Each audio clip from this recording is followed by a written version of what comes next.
but I met a drunk gentleman that he owns a vacation rental company in California. And he just made really good friends with all of us and then offered us a job that day to come out and work for his vacation rental company, which was before Airbnb was even in existence. Okay. So we were renting out short-term rentals and everything with him. And then from there, he owned Keller Williams and said, Rachel, since you're managing my call center, will you also manage my real estate agent? So I got my license so that they would respect me. And then I went into real estate and coaching them. And then I was like, none of them want to listen to me. So I'm just going to go into real estate myself. Yeah. Right. Do it myself. So that was my journey. Right. If you listen, I'm telling you guys the good stuff. And if you're not listening, if you're not going to do it, right. Somebody's got to do it's the work. Easy work. Yeah. Right. And so you made light work of it. Show up and do it. Yeah. 89 houses in a year. Yeah. Awesome. Yeah. And that was before COVID too. So, yeah. Right. So I'm sure that, or correct me if I'm wrong, that it wasn't always easy. Just tell us a little bit about kind of those first months or that first year of real estate, and what that was like. It was kind of always easy for me. Okay. My mom trained me when I was like 6. We used to you know how they sell candy bars at school? Okay. Like my mom was like, y'all are going to win. Like there's no doubt about it. Like, I mean, it's a competition. It's a challenge. You, your brother and your sister are going to win your grade kind of thing. So my mom was always about competition and making us always be at the top kind of thing. So I think my first month in real estate, I think I opened like 4 or 5 escrows. So my thing became like always hold on to 5 escrows, like, always trying to have 5 at a time going. And then there's certainly been like challenges throughout the year, like during COVID, where you had to figure out like, okay, like getting a buyer into escrow is impossible right now. So then it was switch over to sellers at that time too. So yes, there were some challenges, but it was just basically like you just keep doing what you're doing. If it's working, as long as it's working. One of my mom's mottos that she had taught me was get ahead before you get behind, So like if I knew I'm going on vacation and I wanted to make, 8 hours of calls in a week, like the week before, I might need to make 16 hours of phone calls that week. So just trying to set everything up so that you don't get in that pattern of just dropping off.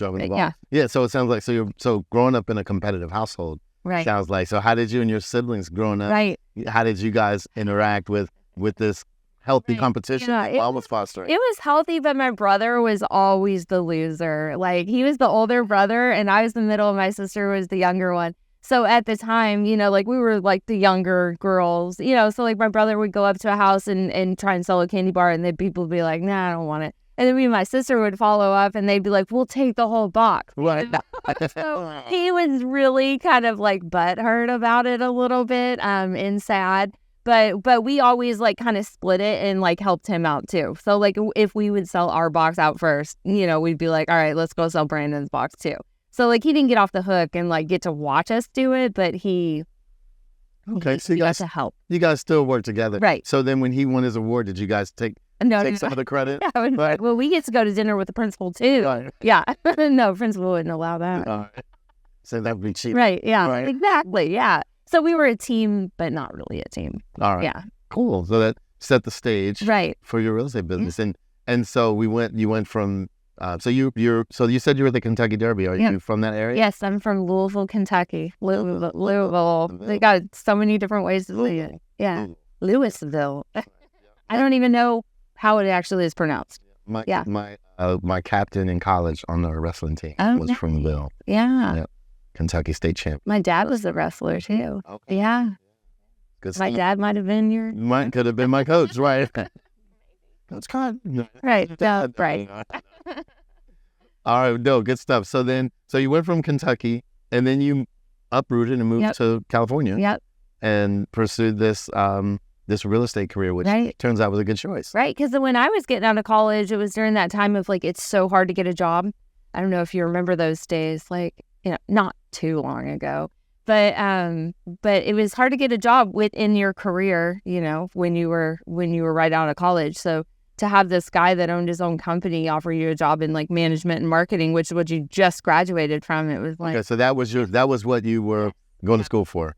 Business management, marketing. Right. Yeah. And what did you aspire to be before I mean, what did you, when I you was grew up, what did probably headed in the route of just following with the family trade, which was teaching, which had nothing to do with sales or competition or anything like that.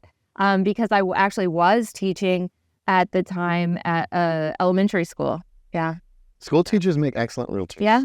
Then Turns I out. would imagine. Yeah, school. Yeah. Because of the patience, Right. you know, where other people they don't have I mean, you have to be very Right. patient. That's true.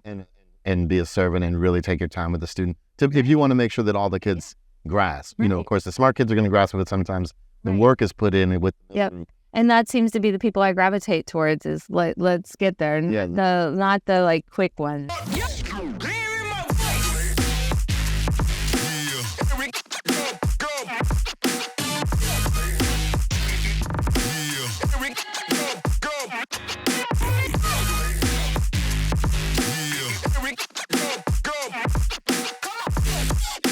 Play games like,